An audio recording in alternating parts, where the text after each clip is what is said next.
Isa yan sa mga nadagdag sa ating Expander GLS. Meron na siyang 360 view camera. Kahit bitaw mo yung preno, hindi siya aandar.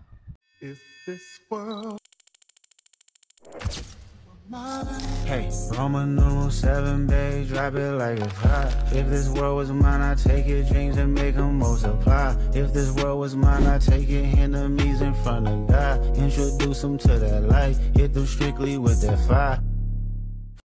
Hi guys, this is Raymart Murphy, your trusted Mitsubishi agent, and welcome back to my YouTube channel. So for today's video, pag-uusapan natin yung bago nating labas na 2026 Expander GLS Automatic. Nagtaas yung presyo niya from 1,216,000 to 1,259,000. Ngayon, ipapakita ko sa inyo na worth it yung increase ng price. At kung interested ka, stay tuned. Makikita mo side by side kung ano yung mga upgrades o ano yung mga nabago dito sa ating 2026 Expander GLS Automatic. So guys, for the windshield, gumagamit pa rin tayo ng green laminated with insulated sound technology. So sa hindi pa nakakaalam or sa mga first time nagagamit na expander, yung green laminated windshield, ito yun. Pag just in case magkaroon ng collision or kunyari naka-parking car tapos bigla itong nabagsakan ng mabigat na bagay or bigla kayong binato, hindi siya basta-basta tatalsik. Magkakaroon lang siya ng spider web. So, sure na safe yung front passenger tsaka yung driver natin. Isa sa mga bago, kung mapapansin nyo, meron na tayong modern look na dynamic shield pa siya.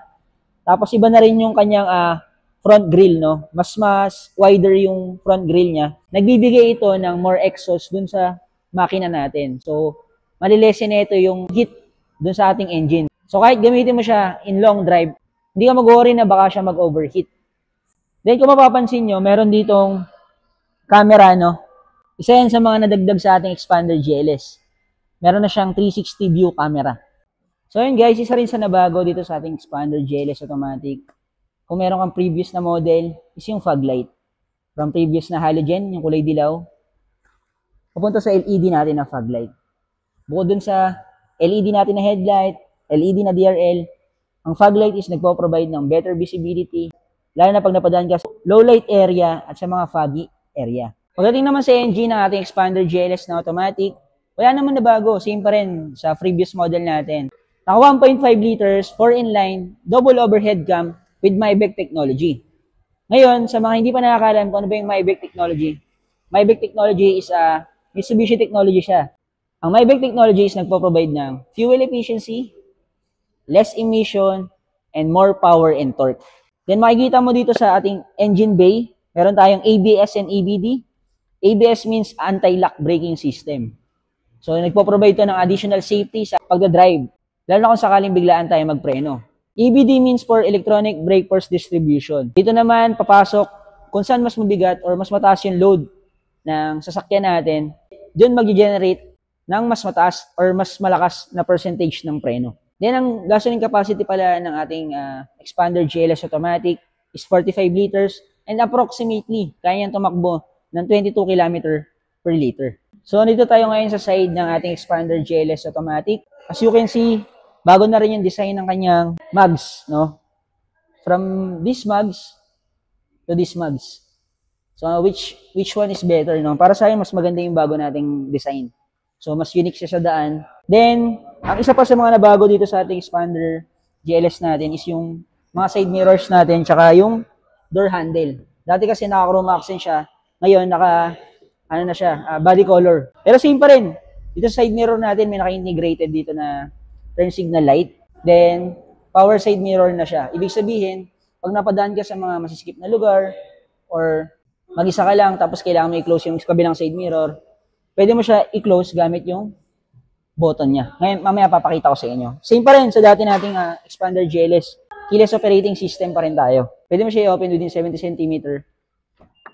Mabubuksan mo na agad yung unit natin. So, andito tayo sa driver side ng Expander GLS Automatic. Ito yung isa sa mga bago natin. Kasi naka 10 inch na siya na infotainment. Tapos sobrang ganda ng quality ng pinaka-design natin. So, yan, mayroon tayong information. Yan. 360 camera, available din sa atin. Tapos meron siyang 8 mode sa 360 camera. Meron tayong front view.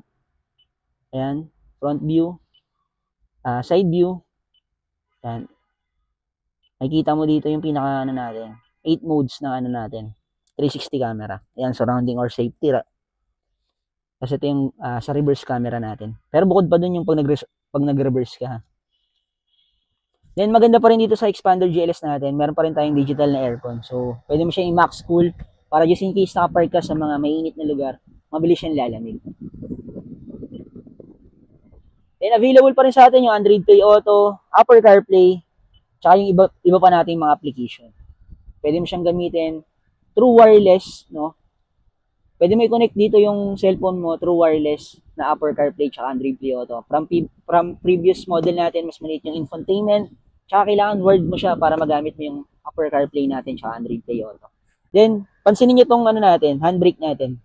Sa mga na-expander dyan, wala namang upgrade sa handbrake natin. Pero sa mga hindi pa nakakaalam, pag top of the line yung unit na ginagamit natin, lalo na sa panahon ngayon, electronic na yung gamit. So, hindi na siya yung typical na handbrake. Ito na yung push tsaka pull lang na handbrake. Then kung mapapansin nyo may button dito, ang tawag dyan is brake auto hold. Ito yung magagamit mo sa mga sobrang traffic talaga. Basta naka-engage yung brake auto hold natin, tapos mag-pull stop ka, pag nag-pull stop ka, automatic mag-engage siya. Hindi mo na kailangan mag-switch ng drive to neutral, tapos handbrake. Kahit bitaw mo yung preno, hindi siya andar. So 10 minutes yun magra-run. After ng 10 minutes, wala ka ng brake auto hold. Kailangan mo siya ulit i-click. Ngayon, pag i-cancel mo siya, click mo lang ulit. Isa to sa mga bago sa expander cross natin, yung infotainment natin na ginagamit. So, sa infotainment, yan, kung papansin mo, 8-inch na siya. Dati mas maliit, tapos ito mas malinaw. Digital na siya. Bukod sa meter cluster natin na bago, na mas pinaganda, mas futuristic yung design, is yung steering wheel din natin. Iba na yung pinaka-design ng steering wheel natin. Though, same pa rin naman sila, naka 3-spoke, but dito sa side nito, iba na yung pinaka-design natin. So, dito tayo sa second row. Pasok tayo sa second row. As you can see, pag makikita mo dito sa second row natin, makikita mo agad dito yung maluwag na legroom. So, kahit medyo malaki yung family natin, family member natin, hindi siya magkakaroon ng problema sa legroom. Then, dito mo rin makikita yung control natin sa second row na aircon. So, dito makikita yung thermostat natin. Then, ang maganda dito sa expander GLS natin, meron na siyang charger dito sa likod. Meron tayong Type-C, tsaka Type-A. Yan. Isa rin pala sa mga na-upgrade dito sa expander GLS natin is nagkaroon siya ng additional traction. From ASC, gumagamit na tayo ngayon ng yaw control. Ginagamit niya sa expander, no? Mas better yung traction niya pagdating sa mga pa-curve na lugar or sa mga slippery condition. Then, isa pa sa nadagdag, guys, no?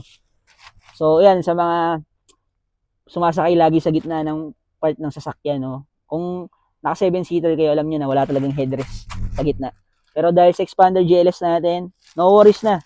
Kahit sa gitna ka pumesto, siguradong relax ka. So ngayon, pakita ko naman sa inyo kung paano tinutupi yung upuan natin, no? Sa mga first time na gagamit ng 7-seater.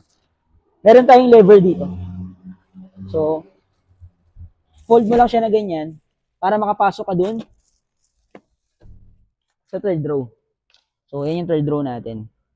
Fold mo siya ng ganun. Pero kung just in case na gagamitin mo naman for cargo yung sasakyan natin, pwede mo siya i-fold. Ang gagawin mo lang, babagsak mo lang to. So, both yan na-fold, no? Tapos meron din tayong features na full flat bed. So, papakita ko sa inyo kung paano. Buksan natin yung likod. So, na-fold ko na dun yung, yung second row. Para naman i-fold yung third row, hilahin mo tong lever na to. Yan. So, same din. Hilahin mo yung lever na yan. So, ganyan yung itsura niya pag naka-full flat bed. Tapos dito sa rear part natin, ayan, makikita mo dito yung additional storage natin. So, ayan, pwede ka maglagay ng sapatos or any equipment na pwede mong magamit dito sa expander GLS natin. Tapos ang kinaganda dito sa expander GLS natin, tingnan mo yung side na to. Dito nakatago yung mga basic tools natin, tsaka yung jack natin. So, nakasegregate siya ng maayos, hindi siya nakakalat. Hindi katulad sa ibang unit na nilalabas, nakakalat yung pinaka natin. Tools. Tapos, sa mga hindi nakakapunta sa casa, kasi lagi sila nagtatanong kung maluwag ba yung space dito sa likod after na ma-fold yung Central draw natin. Yan, ganito siya kaluwag. Yan. Ito yung actual. Actual na luwag no. Pero pwede kayong mag-visit dito sa Mitsubishi Abad Santos para makita nyo na actual yung unit. Saka ma-test drive din. Baba natin. So dito sa likod na part, makikita mo pa rin syempre yung brake light natin dito sa taas with spoiler. Then, kung mapapansin nyo, LED na rin yung ginagamit natin na tail light. Since naka 360 camera na tayo, meron na rin tayong reverse camera. So talagang all-in na si Xpander GLS natin. Gagamitin mo na lang siya. So yun lang guys para sa ating unit demonstration ng ating Xpander GLS 2026 model. Ngayon may tanong ako sa'yo. Worth it ba yung pagtaas ng price niya? O mas maganda dun sa 1,216,000 na lang? Sa mga gusto nga pala mag-avail ng ating Mitsubishi Xpander GLS na automatic, nakapromo tayo sa kanya ng 14K all-in down payment on selected banks. At pag nag-avail kayo sa akin ng Xpander GLS natin, syempre napanood nyo ako dito sa YouTube, bibigyan ko kayo ng worth 20,000 na car accessories. Bago tayo matapos, comment mo naman sa baba kung taga saan ka para malaman natin kung saan umaabot yung video natin. At syempre, kung interested ka sa mga Mitsubishi units or Mitsubishi vlogs, huwag mo kakalimutan mag-subscribe. At kung naghahanap ka naman ng reliable agent, no hidden charges, at nagbibigay ng exclusive freebies, huwag kang mahihiyang mag-message dito sa aking social media, dito sa aking contact number, and see you sa release day.